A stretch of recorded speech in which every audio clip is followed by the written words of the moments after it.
No, I'm sorry. The court record demands that you state your occupation. Oh, yes. Well, or rather, I soon will be the people's representative from Kingsley's 16th District in the United States Congress. I see. Then protocol demands that I address you as congressman. Well, if you wish. I'm really not very comfortable with titles. Tell me, Congressman, what is your relationship with the victim? Kate Carruthers is my wife. How long were you married? 2 days. How long had you known her?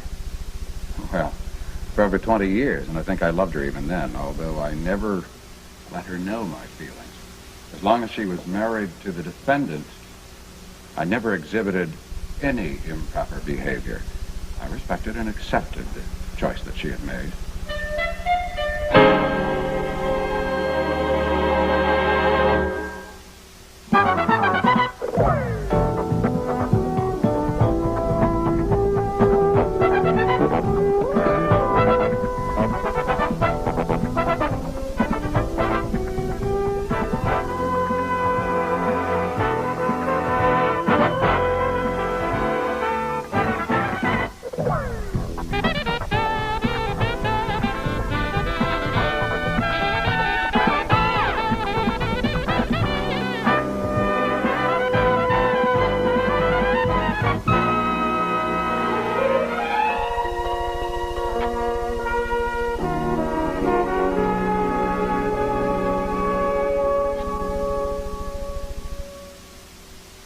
And then when circumstances became such that I could express my love, I think it is. Lee looks real happy about it, too.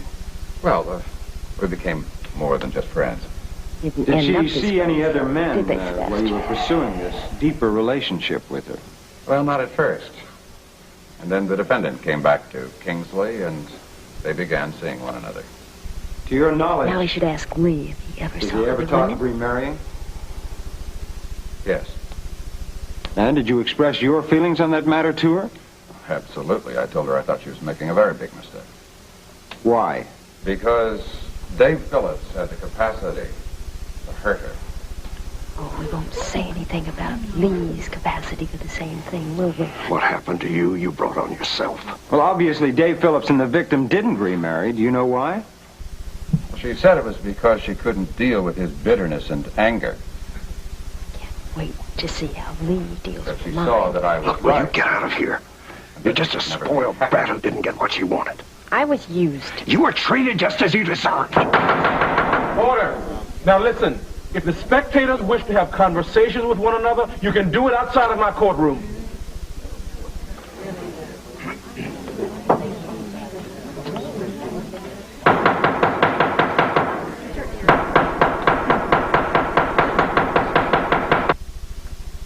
Have a seat. And tell me exactly what happened. Well, not much, really. I followed the script we worked out. The long-suffering wife tells the other woman just what she thinks about her. Yeah. Oh, no, but you did say that you would not block the divorce, right? Yes. The only way I could have made it clear would have been spray painted on the wall for her. That's excellent. She's really very common, isn't she? That's about the kindest thing you could say about her, I think. Well, so, now what? Well, now I go back to her, of course, and just play into it. Well, now try not to enjoy it. Oh, come on. I'm sure you could tell that there's really not that much there to enjoy. Oh, you know, the other night she asked me why I always keep my eyes closed. Spare me the explanation. I take it you'll be home late tonight. Yeah. I'll try to break away, you know, as soon as I can. I'm sure you have plans. Of course, of course. But I'll be back by 10.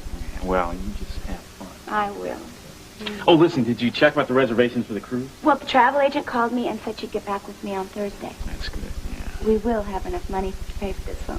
We'll have more than enough. See, the malpractice suit goes to court next week, and then we'll get a check within a month. Good. Just think. You and I together for 30 whole days. Oh, I know that girl. There's something about her that's familiar. You're going to know her a whole lot better when I get her up there on that witness stand. But you don't understand what I mean. No. And if the defendant wishes to speak with his lawyer, he will do so more quietly. Continue with your line of questioning, Mr. Lockwood. Thank you, Your Honor. Tell me, Congressman, after the victim broke up with the defendant and decided to acknowledge your proposal of marriage, were you aware of any conflict between them? Yes. The defendant harassed Kate with phone calls and visits. He begged her not to marry me. She even called me up after one of those incidents, and she was very upset. Well, did she express any fears for her physical safety at the hands of the defendant? Indirectly. She had hoped that the defendant would be able to accept her rejection, but she was afraid that in his depression he might start drinking again, and then if he'd...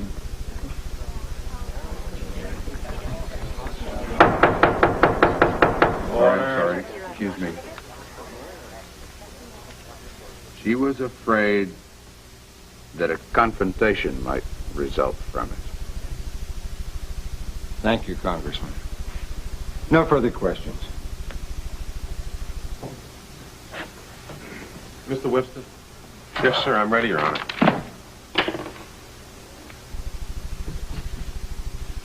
I'm not really one much for titles either, so I'll just drop the congressman, especially since you haven't taken office yet. I'm fascinated. Does the word confrontation always imply violence to you? No. Well, when Kate expressed her concern for the defendant here, did she use that exact word? Yes, to the best of my knowledge, she did. Did it imply violence to her? I'm not sure. I don't know. But you are saying that it did in this case. I am saying that she was very concerned about the fact that he was going to... Concern? What happened to fear? Yes, if you wish. All I wish from you is the truth. And I am giving it! No, Mr. Carruthers. What you and Mr. Lockwood have been giving us is a carefully worded statement that implies that the defendant is a violent man. Objection, Your Honor. Defense had ample opportunity to object to my line of questioning. All this amounts to is intimidation of the witness. Sustained. About these phone calls and visits that the defendant made to his ex-wife, did she ever claim that he was violent during any of them? No. Verbally abusive? No. Well, then why do you suppose she was upset? Because he was persistent. Persistent about what? He kept on saying that she shouldn't marry me. Tell me, Mr. Carruthers, did you love your wife? Of course I loved my wife. You think she loved you? Yes. Was she considered a political asset to your campaign? I wouldn't know about such things. Really? You read the Kingsley Chronicle? Yes. Editorial page? Yes. Well, I'd like to reacquaint you with the editorial page of this one, September 26th. Heading over this editorial reads, Kate Phillips casts her ballot. Particular passage I'm interested in here. The whole thing, of course, is about the announcement of your engagement. But this says, in a campaign where it is increasingly hard to find any substantial difference between the candidates, it is clear that the alliance of Kate Phillips with Lee Carruthers is a decisive one. Voters are keenly aware that a yes for Carruthers would mean 2 representatives in Washington for the price of 1. Kate Phillips' record is no secret. Without ever holding political office herself, she has done more good for this state than any 5 politicians that readily spring to mind. A fact Mr. Carruthers could hardly ignore as he slipped the engagement ring upon her finger. So 3 cheers for the strange bedfellows politics makes. This congressional race has already been decided. Now, honestly, Mr. Carruthers, are you telling us that you didn't have any idea that your marriage would have political ramifications? I am telling you, Mr. Webster, that I was very aware of how well Kate was respected. But I did not assume that that would be translated into votes at the ballot box. To do so would be incredibly naive of me politically. Well, I think you are being naive. See, I can cite opinion polls, newspaper columnists, TV commentators, your own opponent, and the voters who would certainly subscribe to the theory that the announcement of that engagement was a turning point in the campaign. Your Honor, if Mr. Webster is trying to make a point here, I wish you'd encourage him to do it. I find all of this totally irrelevant. What is it you're trying to say, Mr. Only this, Your Honor.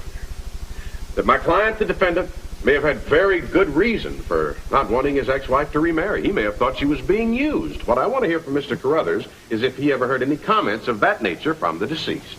Did you, sir? No, Your Honor, I did not, very definitely. And I find this line of questioning... What you find this line of questioning, you may keep to yourself. Order. Now, tell us about your honeymoon. I understand it kind of got off to a rocky start. I suppose you're referring to the fact that we left the reception early? Yes, that is exactly what I'm referring to. Why? Well, some guest made a very disturbing remark to Kate. But rather than causing a scene, I decided we ought to gracefully exit. Well, can you tell us what was said and who said it? Well, the gist of it was very close and almost the same as the wrongful insinuations here, Mr. Webster, but as to who said it, I'm afraid I don't remember. I'm sure you are afraid to remember. Maybe if I do a little research, I can come up with a name. Where'd you go after you left the reception? Well, Kate and I had reservations at the resort hotel at Avalon Springs. Reservations? That means that's where you stayed? Yes, that's what it means. Now, I'm not sure I understand exactly. You are telling us that you and your wife left her lodge and drove to Avalon Springs and registered at that hotel.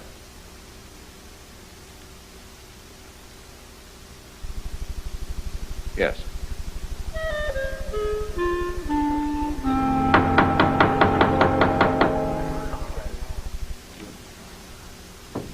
Mr. Carruthers, tell us, if you will, please, about the night of the murder. Why did your wife choose to stay at her daughter Amber's? I don't know. I've been asked that question several times, and the only reasonable explanation that I can come up with is that she just didn't want to be alone. It's not a very satisfactory answer, but it's the best I can offer.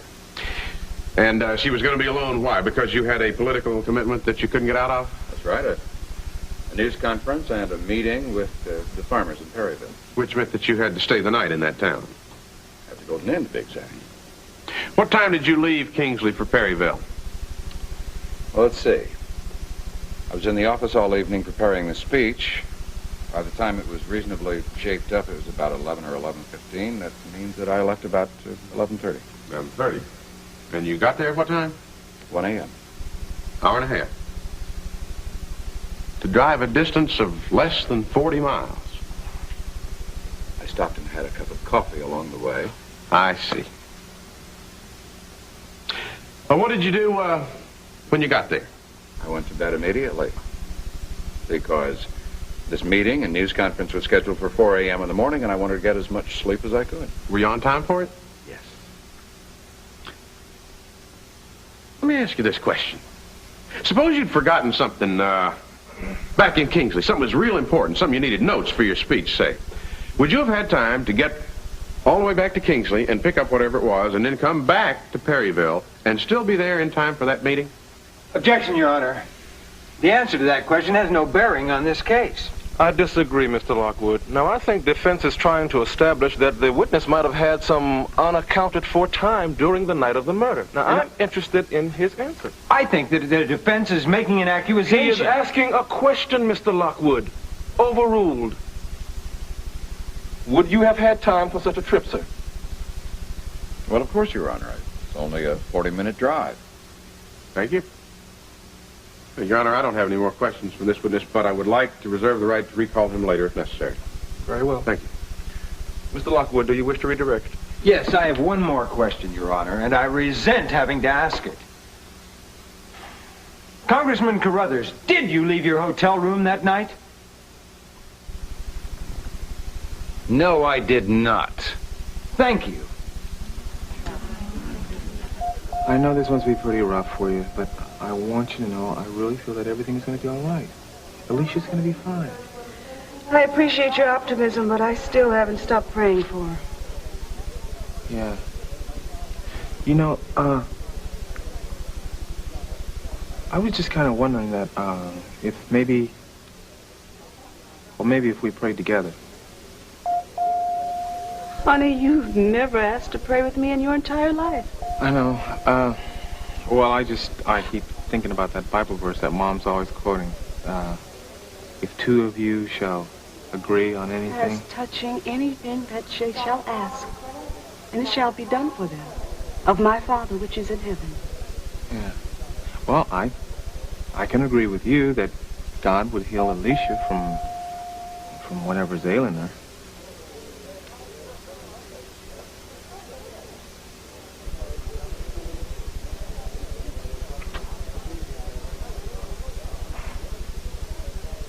The witness may step down. We will adjourn for lunch until 2 p.m. All rise. That woman back there is Andrea Summers. We got to get to her before Carruthers does. Just a minute, Andrea. Get your hands off me. What are you doing here? Can't figure it out, Lee.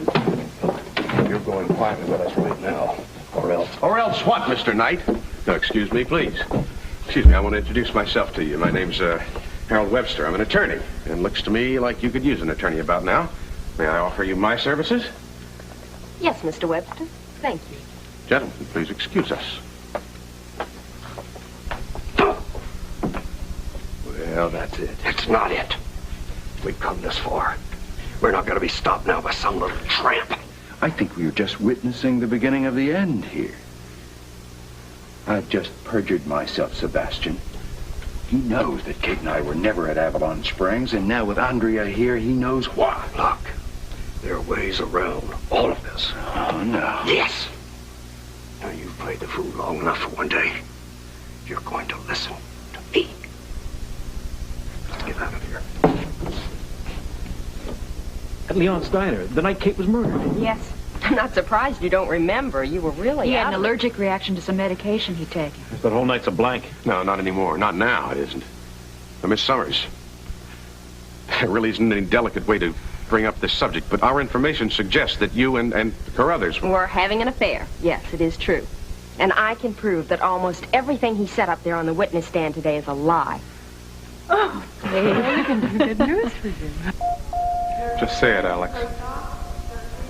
We're prepared for the worst. Well, she's past the critical point. She's going to be all right. Thank you, Jesus. Her respiration's back to normal, as are her other vital signs. Oh, thank you. Thank you so very much.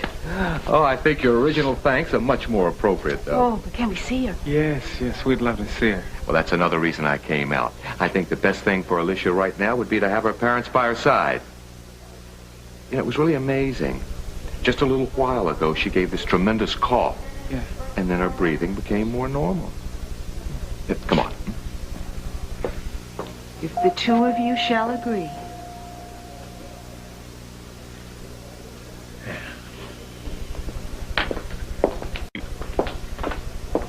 Now, Miss Summers, what time were you at Leon's? Between 8 and 8:30. Dave was already there? Yes, he was sitting alone in the corner booth. I recognized him because he had been in Lee's office a couple of times. Yeah, you said that. Right. And then I came over and introduced myself. And, I came over and invited myself to sit down. I figured that you and I would be feeling pretty much the same right about then. A kind of perverse pleasure at the thought of Kate throwing Lee out on his ear. But, then I said something to that effect, and you didn't seem to know what I was talking about. Yes, and when I asked you to tell me more, you refused. Right. But that was just because I thought you were drunk. You kind of scared me. Why? Well, you lunged at me. Yeah, I remember. That's not going to sound too good. Oh, I have no intention of bringing it out.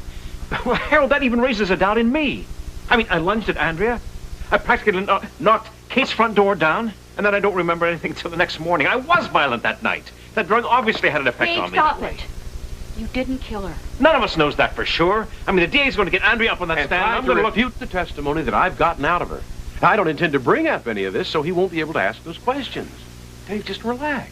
Relax.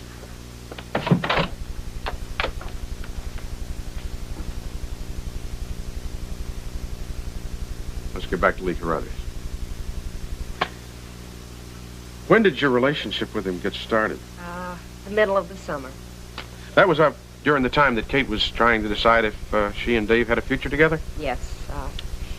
But our relationship continued even after she came back to Lee. Now, as a matter of fact, the night that he announced their engagement, he told me he hoped it wouldn't affect our relationship. He said that he wanted us to continue after he was married to Kate. You realize that the DA is going to take this information and make you look very bad. He can do whatever he wants. The same information is only going to make Lee look even worse. You're not embarrassed. No, I'm past embarrassment. I'm just angry. You think Lee killed Kate, don't you? I think he was capable of it. Yes.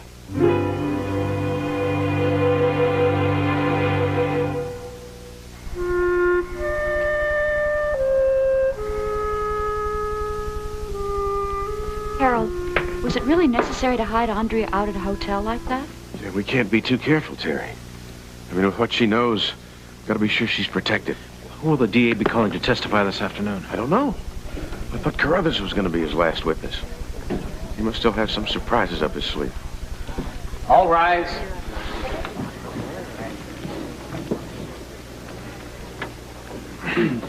Court is now back in session. Mr. Lockwood, do you have any more witnesses? Yes, Your Honor. The state wishes to call Mrs. Terry Davidson to the stand.